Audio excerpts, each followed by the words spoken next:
News TV Quick Response Team sa Manila North Cemetery at nakikita nyo po ang mismong entrance ng sementeryo. Mahigpit po, iniisa-isa ng mga tauhan ng MPD ang mga taong pumapasok dito upang matiyak ang seguridad ng lahat ng taong nasa sa loob at mismong sila po ang umaamoy nang sa tingin nila ay mga dalang alak o di kaya po ay mga kemikal na inilagay sa mga bote ng mineral o soft drinks. Bawal na bawal po yan.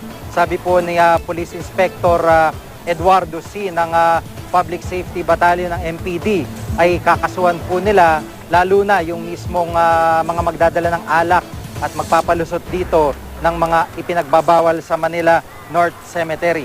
Samantala, kanina nga po ay nakunan din ng GMA News ang lalaking yan na papasok ng Manila North at siya po ay hinimatay. Agad pong rumisponde ang mga kagawad po ng Red Cross at iba pa pong mga first aid teams dito po sa area at tinulungan po ang naturang lalaki. Hindi pa po kilala o wala pa pong identity ang naturang lalaki dahil wala rin pong kasama na nagpakilala sa mga rumisponde sa kanya.